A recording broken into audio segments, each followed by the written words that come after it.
మీ business ఏదైనా మీ ఊర్లో promotion చేయాలంటే అది సుమన్ టీవీతోనే సాధ్యం. ఇప్పుడే సంప్రదించండి. Welcome to Suman TV. నేను కిరణ్. గ్రామాలు కానీ పట్టణాలు కానీ అందులోని వార్డులు కానీ అలాగే గ్రామంలోని అభివృద్ధి ఎలా జరుగుతుంది, అలాగే వార్డులలో అభివృద్ధి ఎలా జరుగుతుంది తెలుసుకునే ప్రయత్నంలో భాగంగా సుమన్ టీవీ ఇప్పుడు నంద్యాల జిల్లా నంద్యాల పట్టణంలోని 5వ వార్డుకి అయితే వచ్చాం. మనం చూస్తాం ఇప్పుడు మొత్తం ఇది 5వ వార్డులో వచ్చాం. ఈ 5వ వార్డులో ఇక్కడ ఎలాంటి అభివృద్ధి చెందింది అంటే ఇక్కడ ఎలాంటి సమస్యలు ఉన్నాయి అనేది తెలుసుకునే ప్రయత్నం మనం చేద్దాం. ఇక్కడ 5వ వార్డులో వైఎస్ఆర్సీపీ కౌన్సిలర్ గా ఆరిఫ్ నాయక్ అయితే ఇక్కడ కౌన్సిలర్ గా అయితే కొనసాగుతున్నారు. ఈ ఆరిఫ్ నాయక్ ఈ వార్డుని ఎంతగా అభివృద్ధి చేశారనేది అడిగి తెలుసుకుందాం ఒకసారి. ఇప్పుడు మనం చూస్తున్నాం ఈ ఆరిఫ్ నాయక్ అంటే ఈ 5వ వార్డులో ఈ సొంతంగానే ఈ కౌన్సిలర్ ఆరిఫ్ నాయక్ అయితే సొంతంగానే ఈ ఆర్చ్ అయితే కట్టడం అయితే జరిగింది. ఇప్పుడు మనం అదే ఆర్చ్ దగ్గరే ఆరిఫ్ నాయక్ ఉన్నారు, అతను అడిగి తెలుసుకుందాం.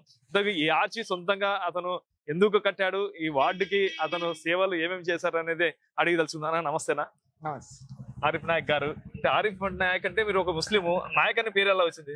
నాయక్ అంటే అది ఫస్ట్ నుంచి మన పెద్దలు కూడా నాయకులు కాబట్టి నాయక్ అనేది అట్లే వచ్చేసింది. మామూలుగా అయితే షేక్ మనది, నాయక్ షేక్ మొహమ్మద్ ఆరిఫ్ నా పేరు. ఆరిఫ్ నాయక్ అంటే జనాలు కనుక్కుంటారు. అంటే మొహమ్మద్ షేక్ అనేది లేదు కానీ ఆరిఫ్ నాయక్ పెట్టారు. అది అయితే కొద్దిగా కన్ఫ్యూజ్ అవుతారు కొత్తల్లో. ఇక్కడ వాళ్ళకైతే తెలుసు, చాలా మంది కొత్తలు అయితే అడిగినారు నాయక్ అని, మీకు ముస్లింలకు నాయక్ ఎందుకు వచ్చింది అనేది చాలా మంది అడిగినారు. అదే అది నాయకులు అన్నట్టు నాయక్ అనేది వచ్చింది. హిందీలో నాయక్ అంటే నాయకుడు. ఓకేనా, మీరు ఒక నాయకుడు కదా, అందులో నాయకుని పెట్టుకున్నారు. అయితే మీరు ఎన్నేళ్ళ నుండి మీరు కౌన్సిలర్ గా ఉన్నారు? అంటే ఫస్ట్ టైం కౌన్సిలర్ గా మీరు ఏమన్నా? నేను ఫస్ట్ టైం కౌన్సిలర్ గా కండక్ట్ చేసినాను, ఫస్ట్ టైమే గెలిచినాను. ఇంత ముందు మా కుటుంబీకులు అయితే ఉన్నారు, కౌన్సిల్లో ఉన్నారు. ఇంత ముందు కోఆప్షన్స్ కూడా ఉన్నారు, కౌన్సిల్లో కూడా ఉన్నారు. దాదాపుగా 1980 పై నుంచి కూడా మనకు మన రాజకీయాల్లో ఉన్నారు మా కుటుంబంలో. అంటే ఈ వార్డులో మొత్తము మీ కుటుంబ సభ్యులే ఇక్కడ కౌన్సిలర్ ఉన్నారు అయితే? అంటే ఈ వార్డు అంటే ఇప్పుడు డివైడ్ అయింది, 5th వార్డు. లాస్ట్ టైం ఉన్నారు మా కుటుంబం వాళ్ళు 14లో మనమే ఉన్నాము. 14 కంటే ముందు వచ్చేసి వార్డు డివైడ్ అయింది. ఇంత ముందు 3rd వార్డు కిందికి ఉన్నది, 5th వార్డు తర్వాత తయారైంది ఇది. ఓల్డ్ టౌన్ అయితే మనమే ఉన్నాము. ఈ వార్డు వేరే వాళ్ళు ఉన్నారు, అంటే వార్డులు కొద్దిగా కట్ అయినాయి అన్నమాట. ఫస్ట్ నుంచి అయితే ఉన్నాము, మధ్యలో వేరే వాళ్ళు వచ్చినారు, గ్యాప్ అయితే వచ్చింది. అప్పుడు కోఆప్షన్ కూడా ఉన్నారు, మన తాత వాళ్ళు కోఆప్షన్ ఉన్నారు. ఎవరైనా కౌన్సిలర్లు కానీ వార్డు మెంబర్లు కానీ ఏదన్నా కానీ మున్సిపల్ ఆఫీస్ లో కానీ అక్కడ ఏమన్నా డబ్బులు టెండర్లు వేసుకొని పనులు చేస్తారు. కానీ ఇక్కడ టెండర్లు పక్క పెడితే మీరు సొంతంగా ఒక పెద్ద ఆర్చిని ఏర్పాటు చేశారు. ఎందుకని ఆర్చి ఏర్పాటు చేశారు? ఆర్చి అనేది ఇంత ముందు మా మసీద్ కమిటీ పెద్దల కళ అది. చాలా సార్లు వాళ్ళు నాతో అడిగినారు, మన ఓల్డ్ టౌన్ నడిగడ్డ అంటే స్లమ్ కిందికి మనం పెద్ద పెద్ద కాలనీలకు పోతే ఒక ఆర్చీలు, రోడ్లు నీట్ గా ఉండడము, డ్రైన్స్ బాగుంటాయి, మనకు సరైన కౌన్సిలర్ వలన ఎందుకో మన వాటికి ఎవరు పట్టించుకోరు అనేది ఒక అపోహ ఉన్నది చాలా రోజుల నుంచి. అంటే కౌన్సిలర్ ఇంత ముందు కూడా కౌన్సిలర్లు కృషి చేసింటారు, నేను కాదని చెప్పను. అప్పుడు గవర్నమెంట్లకు అప్పుడు వాళ్ళ కృషికి కొద్దిగా వాళ్ళు ఆ రోజు నిధులు రాకనో ఏదో ఆగిపోయింటాయి. కానీ మనము కొద్దిగా చదువుకున్నాము, ఆ తర్వాత కొద్దిగా ఏదన్నా ఒకటి చేయాలనేది ఒక తపన, చేసి చూపించాలనేది వీళ్ళు చెప్పేది. మన మసీద్ కమిటీ వాళ్ళు మనకు సపోర్ట్ చేసినారు. మసీద్లన్నీ మనము కమిటీస్ పెద్దలు అందరితో మేము బాగుంటాం కాబట్టి వాళ్ళ కోరిక ఏమంటే మనకు నబీనగర్ అనేది పేరు పెట్టినారు. పేరు పెట్టిన తర్వాత గుర్తింపు అనేది లేదు. నిజం చెప్పాలంటే ఈ రోజు వరకు కూడా అధికారికంగా మనకు పన్ను రసీదులలో లేదు నబీనగర్ అనేది. అది కానీ మేము ట్రై చేస్తున్నాము.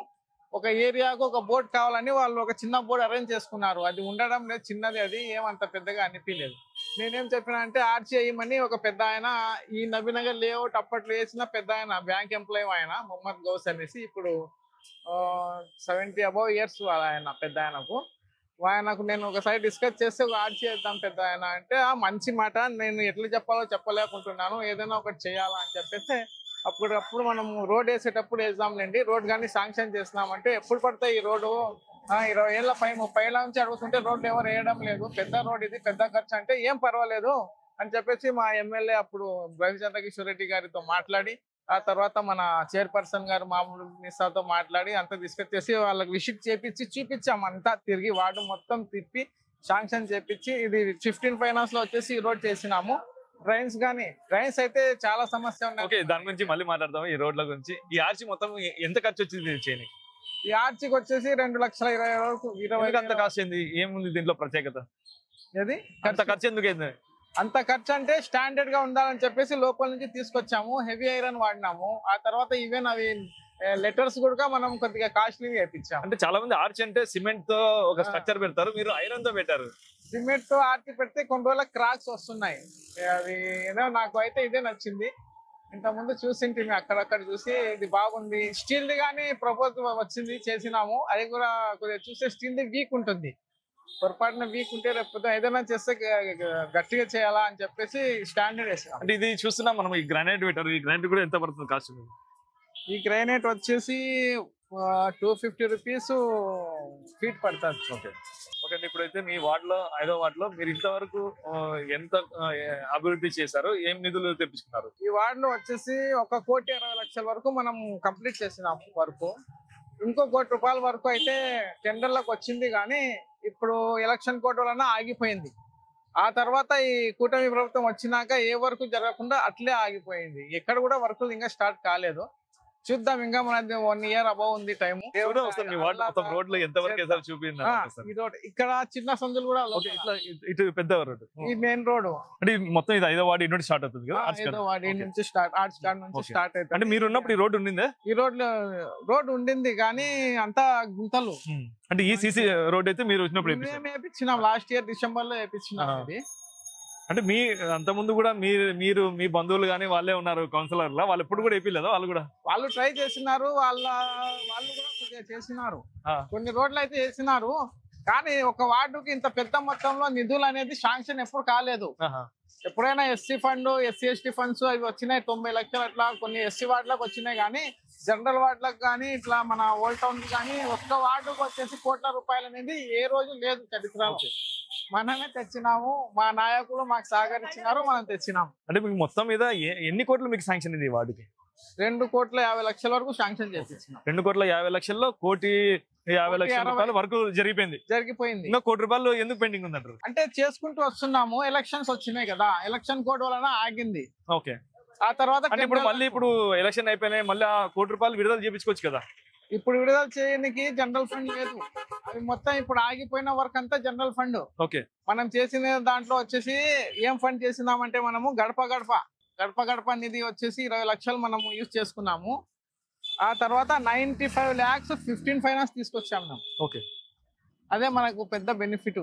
15 ఫైనాన్స్ మనకు బాగా వర్కౌట్ అయితే. ఇప్పుడు మీరు ఇంత వర్క్ అంతా ఓన్లీ వైసీపీ గవర్నమెంట్ లోనే చేస్తారు, కానీ ఇప్పుడు టీడీపీ గవర్నమెంట్ లో ఏమన్నా వర్క్? టీడీపీ గవర్నమెంట్ లో ₹1 వర్క్ ఏం జరగలేదు, మొత్తం వైసీపీ గవర్నమెంట్ లోనే చేసాం. ఎందుకని అలాగా? అంటే మీరు వైసీపీ అని చెప్పేసి అట్లా అనేది నేను అయితే చెప్పను, కానీ వాళ్ళు టీడీపీ వార్డులలో కానీ ఏ వార్డులో వర్క్ ఇంకా చేయడం లేదు కదా, ఏ సంక్షేమం లేదు, ఏ వర్క్ లేదు. ఇంకా అదే మీ వార్డులో ఇంకా అభివృద్ధి ఏం చేయాలనుకుంటున్నారు? ఇంకా ఏం చేసేది? ఇంకా రోడ్స్ ఉన్నాయి, డ్రైన్స్ ఉన్నాయి. నాకు కొన్ని చోట్ల ఇంకా ఎలక్ట్రిసిటీ ప్రాబ్లమ్స్ ఉన్నాయి. అంటే చాలా వరకు మనము ఎలక్ట్రిసిటీ వరకు లో వోల్టేజ్ సమస్య గానీ, పోల్స్ తీగలు ఇంటి కిందికి రావడము, జనాలు ఇబ్బంది పడేది వల్ల మనం చాలా వరకు చేసినాము. అన్ని పనులు ఒకటేసారి అయిపోవాలంటే అయిపోవు. ఈ వార్డు ఎప్పుడో 100 ఏళ్ల నుంచి ఉన్న సమస్యలు కానీ మనం క్లియర్ చేసినాం. అంటే 5వ వార్డు అంటే ఇది పాత బస్సు, నంద్యాలలో ఇది పాత బస్సులో మెయిన్ సెంటర్ అని చెప్పి విన్నాము. అంటే ఈ పాత బస్సులో చిన్న చిన్న సందులు ఉంటాయి, అంటే చాలా సమస్యలు ఉంటాయి. ఆ సమస్యలు మీరు ఎలా పరిష్కరిస్తున్నారు? వాళ్ళకి సమాధానం ఎలా ఇస్తారు? మొత్తం మైనార్టీకి చెందిన వాళ్ళే ఎలా చూస్తారు దాన్ని?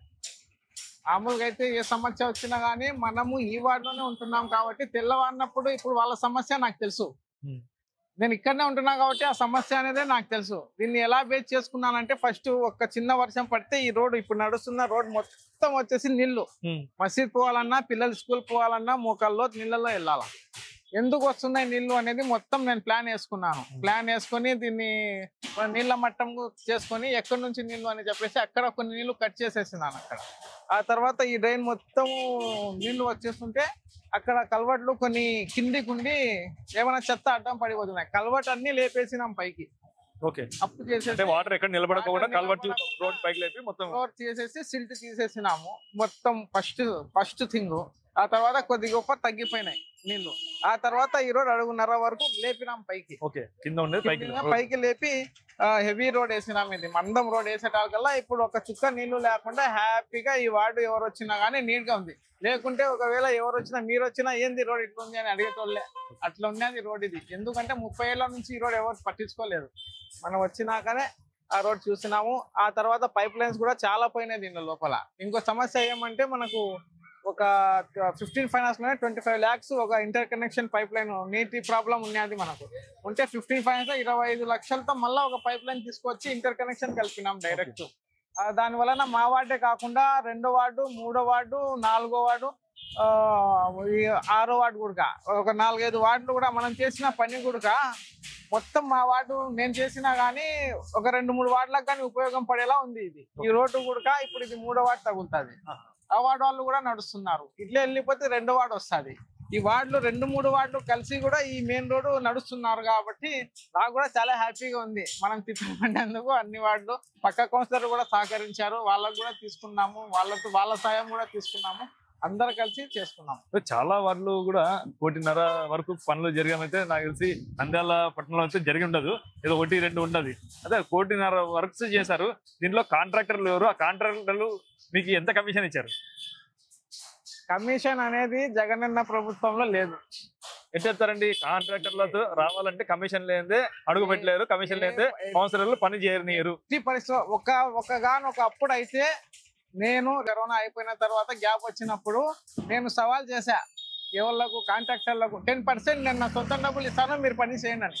మీరే రివర్స్ గా? నేను రివర్స్ గా 10% ఇస్తాను. వాళ్ళ గ్లాస్ వస్తుంది, ఇక్కడ ఓల్డ్ టౌన్ మన మెటీరియల్ అంతా దొంగతనం అయిపోతుంది, దొంగలకు పోతారు, నైట్ మనం ఉండలేము అంటే నేను వాచ్మెన్ ని పెడతాను, లేకుంటే నేనే మంచం వేసుకుని నిద్రపోతా మీ మెటీరియల్ దగ్గర కూడా అని చెప్పాను. చాలా పెద్ద పెద్ద సమస్యలు ఎదుర్కొని ఈ రోడ్లు వేసినాం మేము.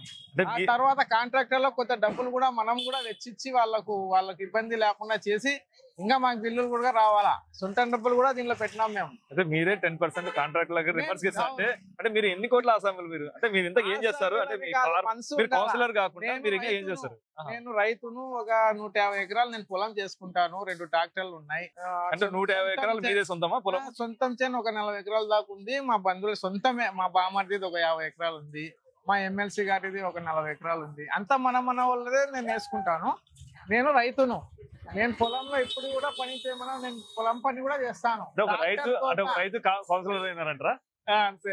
అంటే మరి రైతుగా ఉండొచ్చు కదా, మీరు ఎందుకు కౌన్సిలర్ అయ్యారు? అంటే రైతు అంటే మనము ఫస్ట్ నుంచి ఒక ముత్తవారు రైతు కాబట్టి జనాల సమస్యలు ఏంది అనేది ఇప్పుడు మనము రాజకీయాల్లోకి వస్తేనే కొన్ని సమస్యలు తీరై ఉంటాయి. ఇప్పుడు నేను సామాన్య వ్యక్తిగా మున్సిపల్ ఆఫీస్ వెళ్ళలేను, నేను నా అర్జీ ఇచ్చిన నేను కౌన్సిల్ లో ఏం మాట్లాడలేను కదా. నేను కౌన్సిల్ పాస్ చేసుకుని ఏమైనా వర్క్ చేయాలా, నేను వ్యక్తిగతంగా ఏం చేసినా కానీ వ్యక్తిగతంగా చేస్తా. ఒక మొత్తం వార్డుకే నేను ఏమన్నా సమస్య తీర్చాలంటే నేను కౌన్సిలర్ కావాలా అన్న ఒపీనియన్ తో నేను ఖచ్చితంగా కౌన్సిలర్ కావాలని చెప్పేసి అయినా. ఇప్పుడు మీరు వైసీపీ పార్టీలో ఉన్నారు, గతంలో ఎన్ని పార్టీలు మారారు మీరు? ఫస్ట్ నుంచి మనము శిల్పాతో ఉన్నాము. ఆ తర్వాత శిల్పమోహన్ రెడ్డి గారు కొన్ని సమస్యలు ఎదుర్కొన్నాక టీడీపీలో వెళ్లాల్సి వచ్చింది, ఆయనతో పాటు వెళ్ళాము. ఆ తర్వాత అక్కడ సరిపోక ఆయన 2017 లాస్ట్ లో అనుకుంటాను, 2017లో మళ్ళీ వైసీపీలోకి వచ్చాము, బై ఎలక్షన్ చేసినాము, ఆయనతో పాటే ఉన్నాము. ఆ తర్వాత అలాగే కొనసాగుతున్నాం. అంటే మీరు పార్టీలను చూస్తారా లేకంటే శిల్ప వాళ్ళని చూస్తారా? లేదు, పార్టీలను చూడలేదు. ఫస్ట్ మనము వైఎస్ రాజశేఖర్ గారి అభిమాని రైతు. నేను మా రైతులకు మేలు చేసిన వ్యక్తి వైఎస్ రాజశేఖర్ రెడ్డి గారు. ఎందుకంటే ముఖ్యంగా ఒక్క పథకం చాలు మనకు, ఉచిత విద్యుత్ పరంగా చాలా ఇబ్బంది పడ్డాం మేము. నేను అప్పుడు టీనేజ్ ఉంటుంది, అప్పుడు కూడా మనం పొలాలు వేసుకోవాలంటే విద్యుత్ చాలా బాధపడుతుంటుంది. ఆ రోజు చంద్రబాబు ప్రభుత్వము మనకు 2000 సంవత్సరం అనుకుంటా, 99 to 2000 సంవత్సరంలో మా పొలాలకు తీసుకొచ్చి మీటర్లు కానీ బిగించిన రోజులు ఉన్నాయి, కరెంట్ మీటర్లు. ఆ రోజు చాలా కంగారు పడినాం మనం. ఆ తర్వాత నీళ్లు రాక ఏదైనా సమస్య మనం చంద్రబాబు దగ్గర తీసుకుపోయినా కానీ పొలాలు వేసుకోవద్దు అలాంటివి కొన్ని రూమర్స్ వచ్చినాయి. ఆ తర్వాత బషీర్బాగ్ సంఘటన, ఇవి ఎలా చాలా మనం కూడా చురుకుగా అన్ని దానిలో పాల్గొంటుంటాం. అంత ఇష్టమైన మీరు మరి మళ్ళీ టీడీపీ శిల్ప వాళ్ళ మరి టీడీపీకి ఎందుకు పోయినారు? మరి అదే ఉండొచ్చు కదా, వెయిట్ చేయొచ్చు కదా. రోజు వెయిట్ చేయాలనుకుంటే మనకు ఆ లీడర్లతో మనకు కొద్దిగా వేరే లీడర్లతో మనకు టచ్అప్ లేదు సరిగ్గా. ఇప్పుడు మనము అసంతృప్తిగా వాళ్ళ దగ్గర పోయే బదులు ఉన్నట్టుండి ఊరికే సైలెంట్ ఉండిపోవడం మేలు ఈ పార్టీలోనే అన్నట్టు ఉండిపోయినాం. అంటే మీరు అయితే శిల్ప వాళ్ళని అయితే వదిలిపెట్టి ఎక్కడికి వెళ్ళారు? శిల్ప వాళ్ళని అయితే వదిలిపెట్టి ఇప్పుడు వెళ్ళలేదు, రానున్న రోజుల్లో కూడా వెళ్ళాలన్న ఉద్దేశం కూడా లేదు. ఓకే అండి, ఇప్పుడు 5వ వార్డులో ఇంకా మీకు సమస్యలు ఏమున్నాయి, ఇంకా ఏం చేస్తే మీకు 5వ వార్డులో సమస్యలు మొత్తం తీరుతాయని చెప్పి మీకు ఏం భావిస్తున్నారు? మన 5వ వార్డులో వచ్చేసి ముఖ్యమైన సమస్యలు కొన్ని తీరిపోయినాయి. మెయిన్ డ్రింకింగ్ వాటర్ ప్రాబ్లం ఉన్నది, దాదాపు తీరింది. ఇంకా ఉంటాయి సమస్యలు అనేది ఒక రోజుతో పోయేది కాదు. ఇది వార్డు ఇల్లు కాదు, ఒక కుటుంబం సమస్యనే పోదు ఒకసారిగా. మనిషి జీవితాంతం కుటుంబంలో సమస్యలు వస్తుంటాయి, తీరుస్తుంటాము, అట్లే జరుగుతూ ఉంటుంది. ఇది వార్డు, ఇది ఒక సమస్య కాదు, ఒక కుటుంబం కాదు. ఇక్కడ 1500 కుటుంబాలు ఉన్నాయి, ప్రతిదీ ఏదో ఒక సమస్య ఉంటుంది. ముఖ్యమైన సమస్యలు అయితే తీర్చినాము. నేనైతే సాటిస్ఫై అయినాను. ఇంకో ₹1 పని జరిగితే ఇంకా నేను సాటిస్ఫై. ఇంకో సంవత్సరం పైన ఉంది నాకు, ఒక సంవత్సరం 1 ఇయర్ అనుకోండి. 1 ఇయర్ లో ఏమైనా పనులు జరిగితే నేను హ్యాపీ. కూటమి ప్రభుత్వంలో అయినా కానీ నేను ఏదైనా పనులు జరిగితే హ్యాపీగా ఫీల్ అవుతా. కానీ నాకైతే నమ్మకాలు లేవు ఈ ప్రభుత్వంలో 1 ఇయర్ లో. ఎందుకంటే ఒక 2-3 ఇయర్స్ ఉంటే నాకు కూడా కొద్దిగా హోప్స్ ఉంటుండే. 1 ఇయర్ లో ఇప్పుడు ప్రెసెంట్ అయితే మనకు అజెండాకి ఏమొచ్చింది, రేపు మన కౌన్సిల్ ఉంది. ఆ 1 crore వరకు మొత్తం క్యాన్సిల్ చేసేలా ఒక ఇది వచ్చింది మనకి ఇప్పుడు అజెండాకు. అది కానీ నేను క్యాన్సిల్ కాకుండా కౌన్సిల్ అగైనెస్ట్ మాట్లాడి ఆ పనులు అయితే నిలబెడతాను. జరుగుతాయా జరగవు అనేది నాకు తెలియదు. నేను శాంక్షన్ చేపించుకున్న పనులు అయితే నేను క్యాన్సిల్ చేయకుండా నేను ఆపుకుంటా. అయితే మీరు ఇప్పుడైతే ఒక కౌన్సిలర్ గా అయితే ఇంకా 10 కూడా అయిపోతుంది. తర్వాత మళ్ళీ నెక్స్ట్ అయితే ఎన్నికలు వస్తాయి. అంటే ఈ లోపల మీరు ఇదే పార్టీలో ఉంటారా, లేకపోతే మళ్ళీ అధికార పార్టీ వైపు చూస్తారా? ఖచ్చితంగా అయితే పార్టీ మారేది లేదు, వైసీపీలోనే ఉంటాను. ఎందుకంటే మనము వైసీపీలో ఉండేది మనకు స్వలాభం కోసమో లేకుంటే పార్టీనో నాయకులను చూసి కాదు. మేము వైఎస్ రాజశేఖర రెడ్డి అప్పటి నుంచి మనం వైఎస్ గారి అభిమానులము.